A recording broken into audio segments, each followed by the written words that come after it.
First one, example one, you've got a little spot for naming the activity, art club.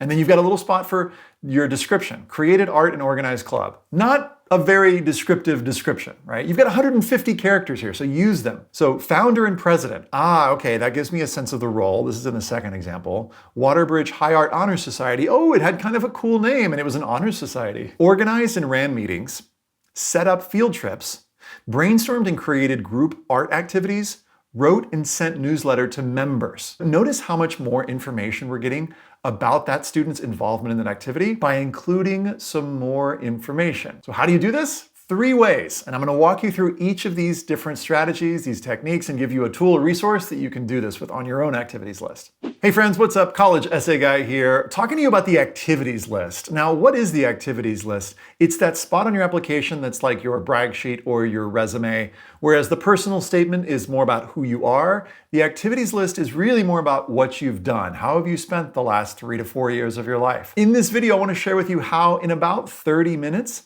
you can up-level your activities list and why I think it's a good idea. I'll also share with you some tips for how do you create better content, not invent, but generate some better content, how you can use values to help your activities list stand out even more, why you should never, ever stretch the truth on your activities list, and I'll even give some tips for the awards and honors section. All this and more in 3, 2, 1, now.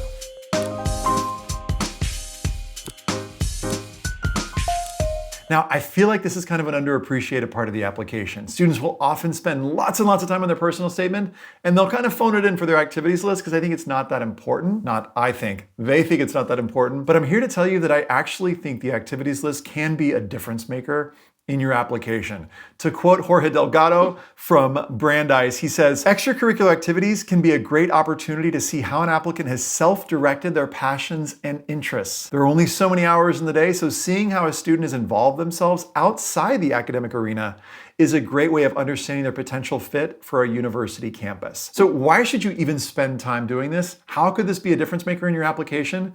Take a look at these 2 examples, which by the way, were on the same activity. So, first one, example one, you've got a little spot for naming the activity, art club.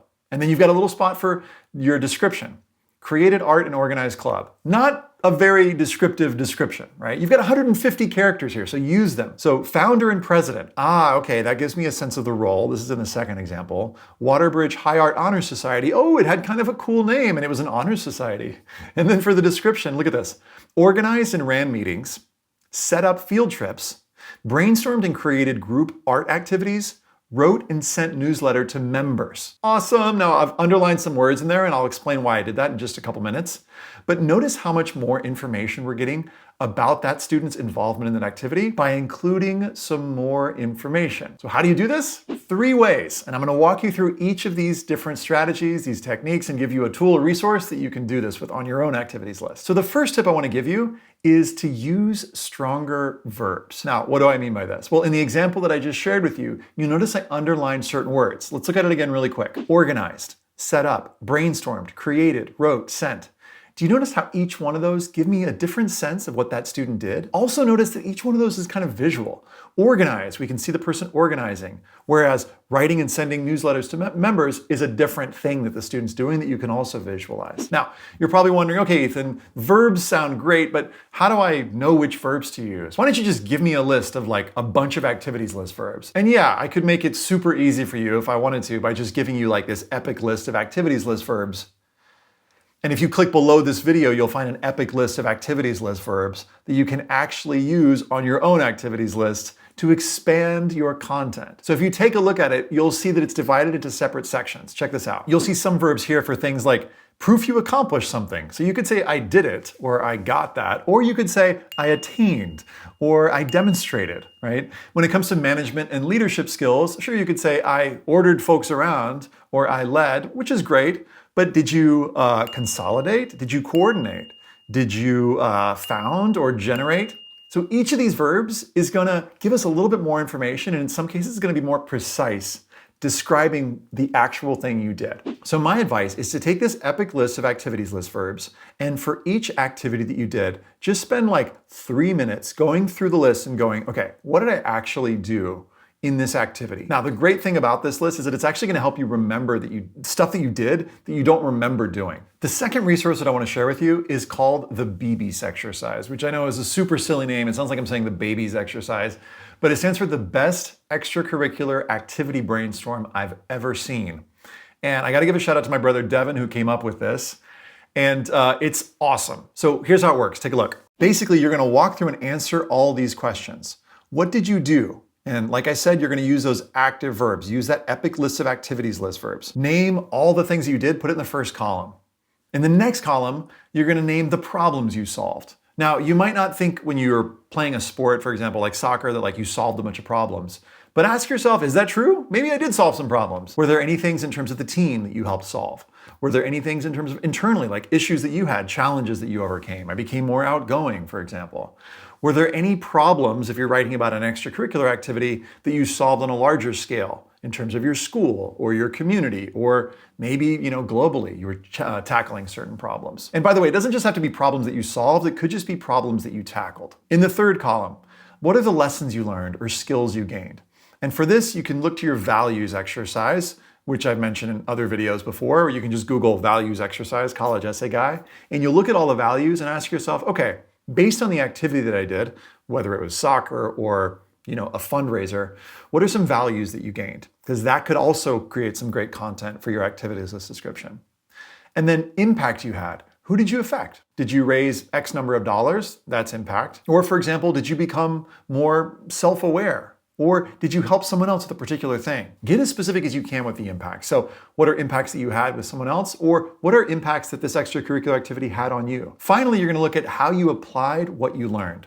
So how did you take the lessons that you learned in whatever, volleyball or whatever you're writing about, and how did that impact other areas of your life? So maybe, for example, this leadership on your volleyball team led you to becoming a leader in the classroom as well. Spend 5 to 8 minutes with this BEABIES exercise per activity. Fill it in as much as you can, and it's gonna give you plenty of content to not only write your activities list description, but bonus points, writing an extracurricular activity essay, because chances are, if you're applying to a selective school, you're gonna need to write an extracurricular activity essay or two. Once you've spent some time filling this out, your chart should look something like this. This student was writing about Chinese dance club.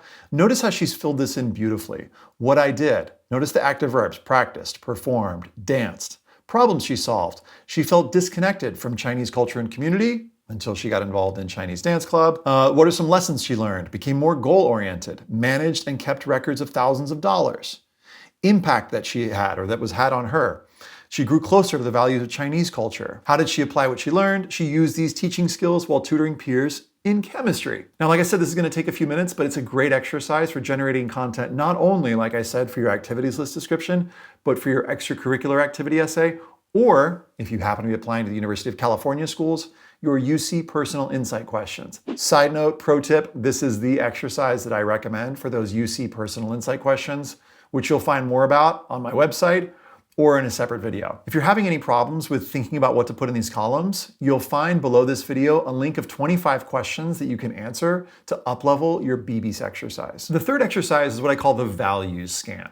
And this is a really good one for when you've already written a draft of your activities list. So the way it works is you look at your activities list descriptions and you ask yourself, what values are clearly coming through? So let's take a look at an example. Responsible for taking minutes, updating calendar and active member list, communicating with advisors, acting as a liaison to our local chapter. So as I read that, I see some cool values coming through. So I can see responsibility and leadership, and I can see that the student's a good communicator. Great, that's a solid description. And it's she's really using those 150 characters well. But if I look even more closely, responsible for taking minutes and updating calendar and active member lists, I think that both of those are kind of revealing the same thing. It's like responsibility and organizational skills. So I think the student could probably cut one of those and include something else that reveals a different value. Communicating with advisors is great. I see your communication skills.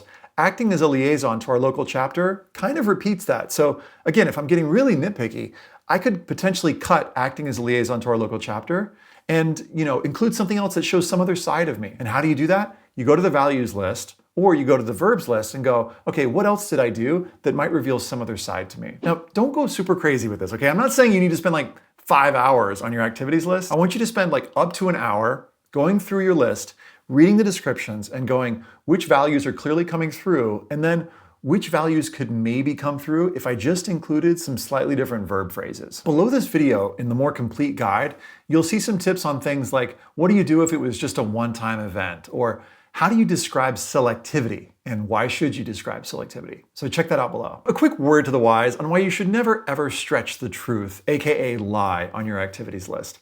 I worked with a student a few years ago who was a really compelling, awesome student who had a great application and did an awesome job. I come to find out a few months later from their counselor that they'd stretched the truth, aka lied on their application. They talked about a trip they didn't take. They had talked about being president of a club that they weren't the president of. And what was the result? Well, that student was initially accepted to certain schools. And then ultimately, because of the inconsistencies in the application, the readers found out, they did an audit, and ultimately that student wasn't accepted at those schools.